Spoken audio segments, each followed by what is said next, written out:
ফেব্রুয়ারি মাসের নির্বাচনটা অনুষ্ঠিত করতে না পারেন, তাহলে যেটা ঘটবে তখন সিনে চলে আসবেন আমাদের সেনাপ্রধান। মঞ্জুরুল হক, আপনার কি মনে হয় এটি এটি ডক্টর ইউনূস চ্যালেঞ্জের মধ্যে পড়েছেন? তার বিপক্ষ যারা রয়েছে, ফ্রান্স থেকে যারা বিভিন্ন রকম বয়ান তৈরি করে, তারা দেখলাম খুব ক্ষিপ্ত। তাদের ইউটিউব বন্ধ করে দেওয়া হয়েছে, যা শেখ হাসিনার আমলে হয়নি।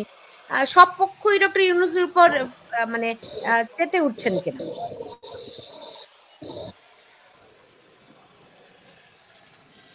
আমি বুঝিনি, আর একবার বলুন একটু প্লিজ। আমি বললাম যে সব পক্ষই ডক্টর ইউনূসের উপর তেতে উঠেছে কিনা, এমনকি ধরেন ফ্রান্স থেকে যে বয়ান তৈরি করে ইউটিউবে, এরকম লোকজনও দেখলাম খুব ক্ষেপা ডক্টর মোহাম্মদ ইউনূসের উপরে। ইউনূস সাহেব একটি ত্রিমুখী সংকটে পড়েছেন। সেই ত্রিমুখী সংকটটি উনার নিজের সৃষ্টি করা। সেই সংকটটি হলো যে তিনটাই কিন্তু, যে তিনজন সংকট তৈরি করেছে, তিনটি গ্রুপ, সেই তিনটি গ্রুপই হচ্ছে ইউনূসের স্টেক হোল্ডার। একটি গ্রুপ হচ্ছে বিএনপি, একটি গ্রুপ হচ্ছে জামাত, আর একটি গ্রুপ হচ্ছে এনসিপি।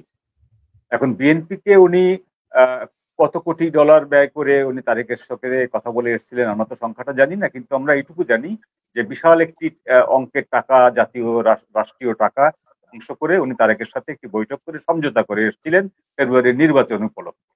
এবং সেই সমঝোতার কারণেই তারেক জিয়ার আপনার 21 আগস্ট গ্রেনেড হত্যা মামলা বাতিল হয়ে যায়, বা উনি খালাস পেয়ে যান, বেকসুর খালাস পেয়ে যান।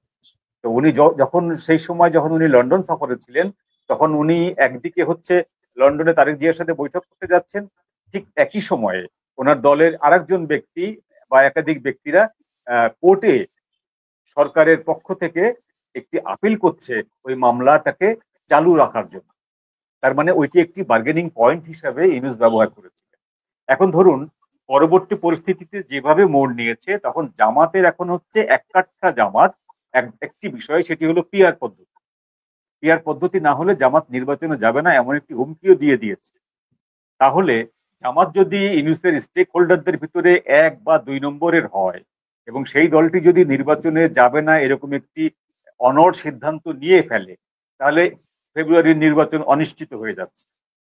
আবার বিএনপি বলছে যে পিআর পদ্ধতিতে নির্বাচন হলে আমরা নির্বাচন বয়কট করব। তার মানে কি, দুটো দলই কিন্তু নির্বাচন বয়কট করার কথা বলছে। পাশাপাশি এনসিপি বলছে যে পিআর পদ্ধতি না হলে আমরা নির্বাচনে যাব না। তাহলে নির্বাচনের তিনটা পক্ষের কেউ যিনি নির্বাচনে যাবে না। আর বাকি পক্ষগুলোকে তো ইউনূস নির্বাচনে অযোগ্য ঘোষণা করে দিয়েছেন। আওয়ামী লীগের নেতৃত্বে 14 দল তো নির্বাচনে আসতেই পারবে না। আর অন্যান্য যে দলগুলো আছে, রাবার স্টাম্প পার্টি হিসাবে যেগুলো আছে, তিনজনের পার্টি, তো সেই পার্টিগুলোকে নিয়ে নির্বাচন করলে তো সেই নির্বাচন আসলে হবে না। এখন ইউনূসের সংকট হচ্ছে, তিনি যদি জামাতের দাবিটি মেনে নেন, তাহলে তাকে বিএনপির সঙ্গে যে সম্পর্কটি ভালো হয়েছে সেটি ধ্বংস হয়ে যাবে। তিনি ফেব্রুয়ারিতে নির্বাচন করতে পারবেন না। তিনি যদি জামাতের দাবিটাকে অস্বীকার করেন, তাহলে জামাত তার সর্বশক্তি নিয়ে রাজপথে নামবে। জামাত রাজপথে নামলে সেই শক্তিটাকে মোকাবেলা করার ক্ষমতা আবার বিএনপি এবং ইউনূসের পুলিশের নেই। এটি হচ্ছে 2 নম্বর দিক।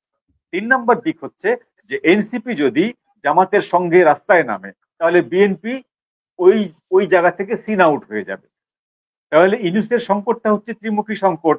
তার তিনটি প্রধান যে স্টেক হোল্ডার, তার সিপাহ সালার, তিনজনই স্বার্থ সংশ্লিষ্ট বিষয়ে একে অপরের বিরুদ্ধে লড়াই শুরু করেছে।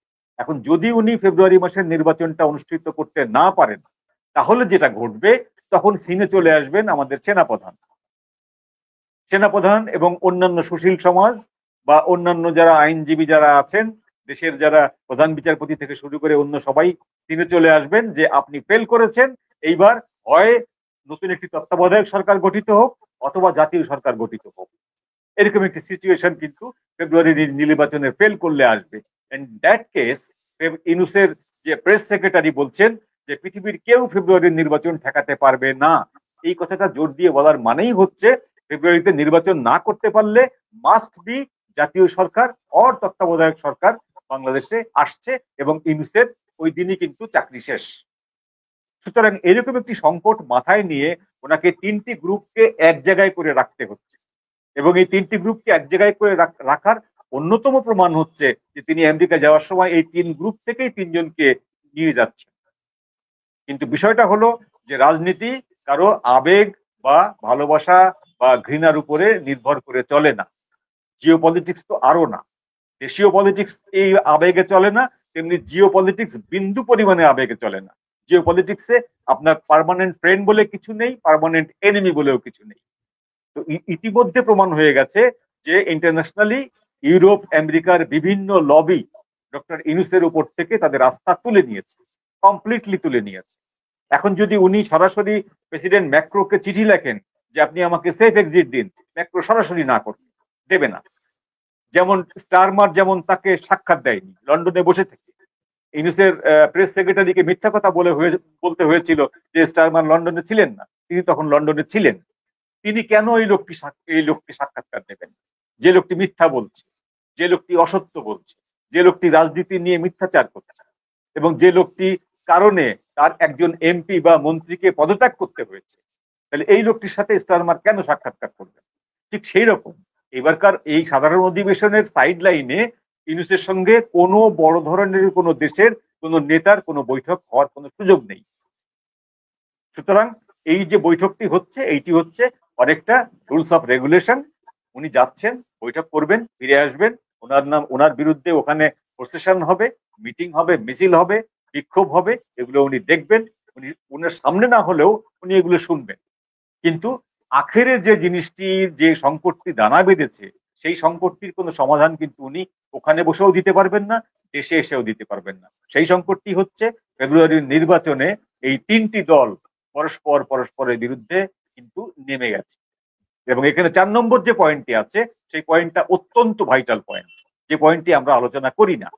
সেই পয়েন্টটি হচ্ছে, খেয়াল করবেন আপনি, গত 15, 16, 17 3 দিন ভারতের সিসিসি কমিটির মিটিং হয়েছে, কম্বাইন্ড মিলিটারি মিলিটারি কোঅর্ডিনেশনের মিটিং। সেই মিটিং এ ভারতের প্রতিরক্ষা মন্ত্রণালয়ের এমন কেউ ছিল না যে সেখানে ছিলেন না। 3 বাহিনীর প্রধান থেকে শুরু করে, ওদের এনএসএ থেকে শুরু করে, ওদের আইডিএসি থেকে শুরু করে সবাই ছিলেন। এবং যে 8টি বিশেষ ধারা ওই মিটিং আলোচিত হয়েছে, বিশেষ করে 17 তারিখের মিটিং এ, 17 তারিখের মিটিং এ নরেন্দ্র মোদী ছিলেন না, উনি তখন বিহারে ছিলেন। সেই 8টি ধারার ভিতরে একটি অন্যতম ধারা হচ্ছে বাংলাদেশের জন্য অমিনার সাইন। সেই ধারাটি হচ্ছে যে বাংলাদেশ থেকে অনুপ্রবেশের ঘটনা ঘটলে শুট অ্যাট সাইট। এটি কিন্তু বাংলাদেশের জন্য এর আগে বরাদ্দ ছিল না। এর আগে ছিল বাংলাদেশ থেকে অনুপ্রবেশ ঘটলে গ্রেপ্তার করা হতো এবং বিজেপির সাথে ফ্ল্যাগ মিটিং করে সেটাকে এক্সচেঞ্জ করা হতো। এইবার ঘোষণা হয়েছে শুট অ্যাট সাইট। এবং 7 নম্বর ধারায় বলা হয়েছে, প্রয়োজন মনে হলে বাংলাদেশের ভেতরে ঢুকে যারা সন্ত্রাসবাদী কর্মকাণ্ড চালাতে পারে বলে মনে হয়, এদের উপরে অফেন্স করার অধিকারটা দেওয়া হয়েছে। অ্যাট এনি টাইম আপনারা অফেন্স করতে পারেন, এই বক্তব্যটি ভারতের প্রতিরক্ষা মন্ত্রণালয়কে দেওয়া হয়েছে মোদির পক্ষ থেকে। এই যে দেওয়া হয়েছে, কেন দেওয়া হলো? ফোর্ট উইলিয়ামের যে মিটিংটি, এই মিটিংটি 2 বছর পরে হচ্ছে, এই বিশেষ সিসিসি মিটিং। এই মিটিংটি সাধারণত এর আগে হচ্ছে পাকিস্তান কোনো বর্ডারে বা দিল্লিতে কোনো গোপন জায়গায় বা এয়ারপোর্টের ভিতরে, বিমানের ভেতরে, এইসব জায়গায় হতো। কলকাতায় এই মিটিংটি করার উদ্দেশ্যই হচ্ছে বাংলাদেশে যে দ্রুততম সময়ের ভিতরে মার্কিন গ্রিপের ভিতরে চলে যাচ্ছে, একের পর এক মার্কিন জাহাজ আসছে, একের পর এক মার্কিন সৈন্যদল আসছে, প্যাসিফিক মহড়ার নামে, এই মহড়ার নামে, সেই মহড়ার নামে, শীতকালীন মহড়া, গ্রীষ্মকালীন মহড়া। সিলেটের কি জন্য মহড়ার দরকার হলো? বাংলাদেশে কখনো সিলেটে মহড়া হয়নি।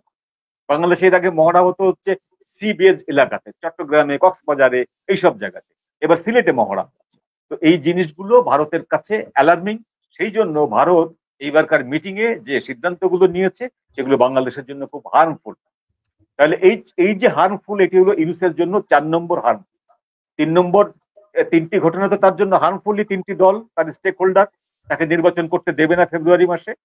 এবং 4 নম্বরটি হচ্ছে যে আমেরিকার এত ঘন ঘন বাংলাদেশে আসা ভারত, চীন, রাশিয়া কেউ পছন্দ করছে না।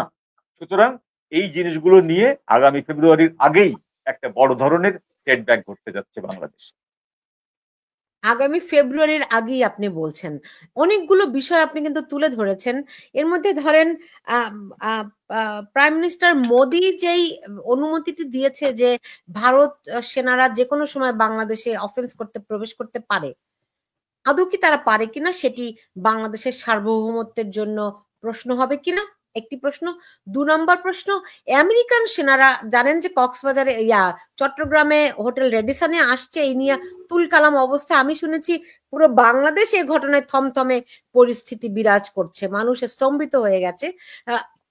আইএসপিআর থেকে যদিও বলা হয়েছে এটি নিয়মতান্ত্রিক, কিন্তু মানুষ এটিকে দারুণভাবে সন্দেহের চোখে দেখছে।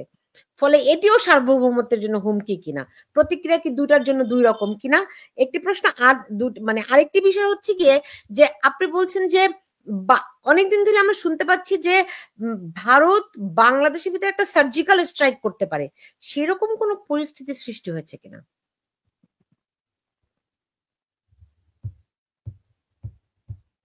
আপনার শেষের প্রশ্নটি বুঝতে পারিনি, আরেকবার বলুন প্লিজ। মানে অনেকদিন ধরে আমরা শুনতে পাই যে ভারত একটা সার্জিক্যাল স্ট্রাইক করতে পারে বাংলাদেশে, যেমনটি তারা পাকিস্তানে এর আগে একবার করেছে। এরকম কোন পরিস্থিতি বাংলাদেশের আচ্ছা, জন্য আছে কিনা? ভারত এরকম এরকম কোনো সম্ভাবনা নেই। ভারত কোনো কারণ ছাড়া কোনো সার্জিক্যাল স্ট্রাইকে যাবে না।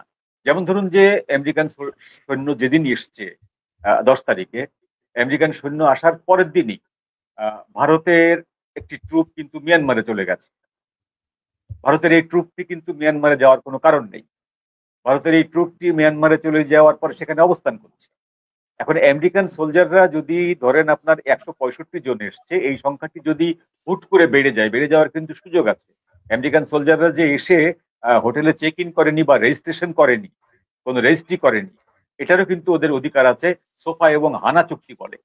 সোফা হানা চুক্তি কিন্তু উনি ইনুসের আমলে হয়নি, এটা খালেদা জিয়ার আমলে হয়েছে, শেখ হাসিনার আমলে হয়েছে। বাংলাদেশের সঙ্গে যে চুক্তি আছে আমেরিকার, সেই চুক্তি অনুযায়ী বাংলাদেশের যে কোনো আমেরিকান নাগরিক যে কোনো সময় অবতরণ করতে পারে এবং যে কোনো ঘটনা ঘটাবার পরে সেই নাগরিকের উপরে বাংলাদেশের আইন শৃঙ্খলা রক্ষাকারী বাহিনী কোনো পদক্ষেপ নিতে পারে না। এরকম একটি অসম চুক্তি কিন্তু বাংলাদেশের সাথে আমেরিকার অনেক আগে থেকে আছে। এখন ধরুন আমেরিকা সেই চুক্তি বলে 165 জনের জায়গায় 1,65,000 পাঠিয়ে দিল, 1,65,000 পাঠিয়ে দিল। কি হবে তাহলে? 1,65,000 সৈন্য পাঠিয়ে দিলে বা 65,000 সৈন্য পাঠিয়ে দিলে বা 10,000 সৈন্য পাঠিয়ে দিলে সেই সৈন্যরা বাংলাদেশে কেন আসবে? In the meantime Bharat বঙ্গোপসাগরে প্রায় 1500 মাইল এলাকা জুড়ে নোটাম ঘোষণা করেছে। এই নোটামটার মানে হচ্ছে 25 তারিখ থেকে, আগামী 25 তারিখ থেকে 2 মাসের জন্য এই নোটাম থাকবে। তার মানে তারা সেখানে হচ্ছে আপনার মিসাইল এক্সারসাইজ করবে। ব্রহ্মস থেকে শুরু করে পিনাকা মিসাইল তারা সেখানে এক্সারসাইজ করবে। কেন করবে? কারণ তারা মনে করছে যে এখানে আমেরিকান সৈন্যবাহী জাহাজরা, আমেরিকান যুদ্ধ জাহাজ ঘুরঘুর করছে, এদের উদ্দেশ্য ভালো না। এদের উদ্দেশ্য যখন ভালো না, তখন তাদেরকে অ্যাওয়ার করার জন্য, সাবধান করার জন্য ভারত সেখানে নোটাম ঘোষণা করেছে। তো এই ধরনের নোটাম ঘোষণা করার পর যদি আমেরিকান সৈন্যরা বাংলাদেশে বসে ভারতের কোনো ভূখণ্ডতে কোনো একটি গোলা ছোড়ে বা বাংলাদেশের কোনো টেরোরিস্ট গ্রুপকে লেলিয়ে দেওয়া হয় বা বাংলাদেশের কোনো একটা স্লিপার সেল ভারতের যে কোনো একটা জায়গায় যে কোনো একটি ঘটনা ঘটায়, সেই ঘটনাগুলোকে ভারত ধরে নেবে যে ইট ইজ অ্যান স্পার্ক। সেই স্পার্কটাকে ঘটলে তখন ভারত আপনার এখানে সার্জিক্যাল স্ট্রাইক করতে পারে, আদারওয়াইজ নট।